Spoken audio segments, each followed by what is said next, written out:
Assalamu alaikum. In this lecture, we are going to discuss another technique of cell biology used in cell biology, and that is chromatography. So that is it is the fifth technique और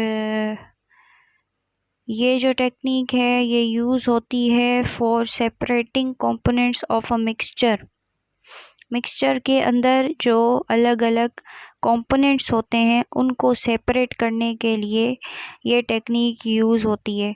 अब वो जो components हैं जो basically जो mixture है वो असल में है क्या चीज़। Mixture simply is a thing is something के कॉम्बिनेशन हो जिसके अंदर किस चीज़ का टू और मोर कंपोनेंट्स का कॉम्बिनेशन होता है जो कि आपस में केमिकली बाइंडेड नहीं होते हैं। उनका जो कॉम्बिनेशन होता है उसको हम बेसिकली क्या कहते हैं, मिक्सचर कहते हैं। द कॉम्बिनेशन ऑफ टू और more components that are not chemically bound together.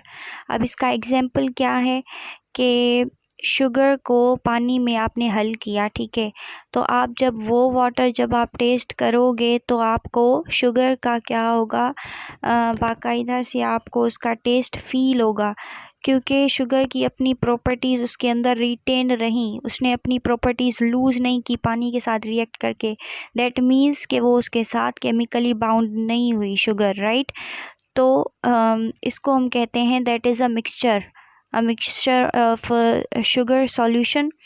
तो ये हमारे पास एक मिक्सचर कहलाता है। इसी तरीके से बहुत सारे और एग्जांपल हैं। तो भाई ये जो है मिक्सचर के अंदर जो चीज़ें हैं उसको सेपरेट करने को बेसिकली क्रोमेटोग्राफी कहते हैं। दैट इज़ अ मेथड और technique used in cell biology. ये यहाँ तक क्लियर हुआ। तो हमारे पास 4 मेथड होते हैं जो है ना, इसके क्रोमेटोग्राफी के 4 वेरियस तरीके से हम ये कैरी आउट करते हैं। तो today we are only going to focus on the first method because that is the method discussed in your book also, text book of STB। यही मेथड डिस्कस किया गया है, एक्सप्लेन किया गया है। तो दैट इज़ पेपर क्रोमेटोग्राफी। तो हमारे पास पेपर क्रोमेटोग्राफी जो है उसके 2 फेजेस होते हैं, राइट। तो 2 फेजेस जो है ना, यहाँ पे फेजेस को हम नॉर्मली क्या समझते हैं कि वो टाइम पीरियड है, लेकिन यहाँ पे इस टेक्निक के अंदर क्या है कि फेज़ को एज अ सब्सटेंस कंसिडर किया जाता है।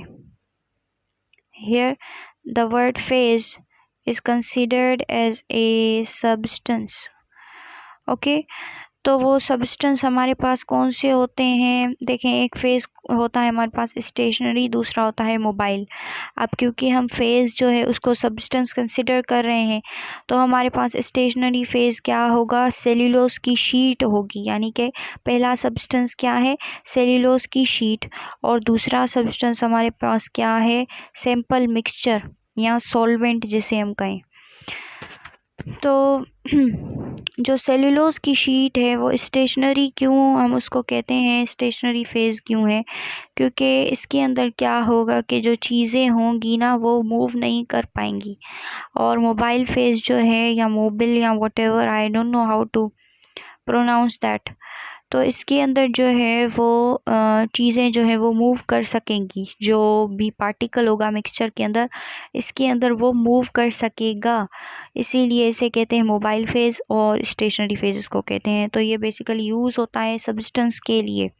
ये हमारे पास सब्सटेंस है, ये हमारे पास पेपर, ठीक है, या सेल्यूलोज की sheet, that is a paper. और ये हमारे पास क्या है, इसके अंदर ये है हमारे पास सैम्पल मिक्सचर,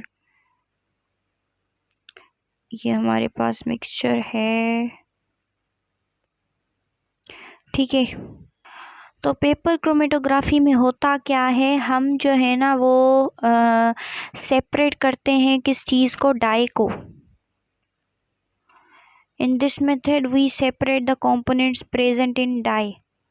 यानी कि हमारी जो डाइज़ होती हैं, जो कलर्स होते हैं, उनको सेपरेट करने के लिए पेपर क्रोमेटोग्राफी को यूज़ किया जाता है। अब ये होता किस तरीके से, 2 फेजेस के अंदर, राइट। तो हमारे पास सबसे पहले होना चाहिए एक फ़िल्टर पेपर, ठीक है। अब उस पेपर के नीचे आप क्या करोगे, उसके बॉटम पे एक लाइन बनाओगे, उसे बेस लाइन कहते हैं बेसिकली।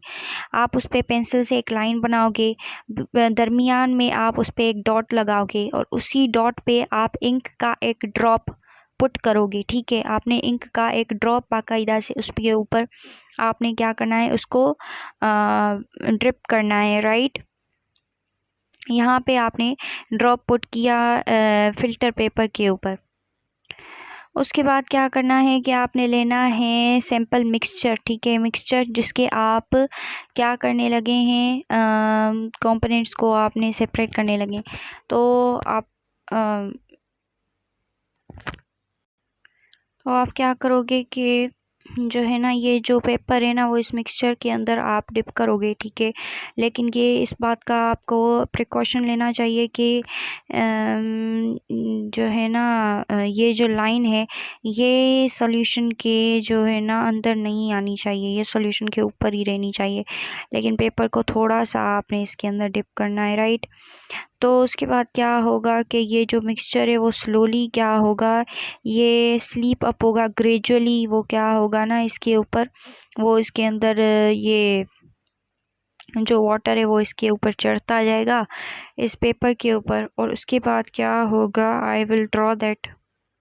हाँ, तो इस तरीके से क्या होगा हमारे पास, वो जो है ना, ये सॉल्यूशन ऊपर की तरफ जाएगा और फिर पेपर पे वो स्प्रेड हो जाएगा और इस तरीके से जो हमारी डाइस जो है ना वो सेपरेट हो जाएंगी, ये यहाँ पे प्रोमिनेंट हो जाएंगी और फिर हमें वो विजिबल हो जाएगी वो चीज़। तो इस मेथड से हम क्या करते हैं कि डाइस को हम क्या करते हैं, उसके अंदर जो भी चीज़ें हैं हम उसको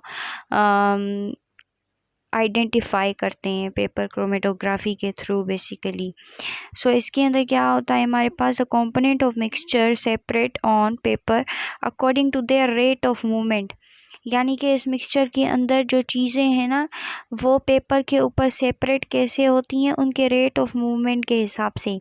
यानी कि अगर कोई चीज़ लिक्विड है तो फिर वो जल्दी से वो ऊपर की तरफ आ जाएगी, वो जल्दी से वो क्या करेगी, वो ट्रेवल करेगी और वो विजिबल हो जाएगी, एज़ कम्पेयर टू जो चीज़, अगर कोई कंपोनेंट मिक्सचर के अंदर कोई सॉलिड कंपोनेंट है तो फिर वो जो है वो स्लोली वो क्या होगा, वो एवापोरेट होगा या वटेवर, तो वो स्लोली वो क्या होगा, विजिबल होगा। लेकिन अगर कोई चीज़ लिक्विड है तो वो इजीली क्या हो जाएगी, विजिबल हो जाएगी इसके अंदर। तो वो उसके रेट ऑफ मूवमेंट, उसकी जो स्पीड है वो उसकी मूव करने की, वो किसके ऊपर डिपेंड करती है, उस चीज़ के साइज़ के ऊपर डिपेंड करती है, उसके मास के ऊपर, वेट के ऊपर डिपेंड करती है। कि अगर कोई सॉलिड होगा तो वो जल्दी से वो क्या वो सॉरी अगर लिक्विड होगा वो जल्दी से क्या हो जाएगा, वो ऊपर की तरफ ट्रेवल करेगा।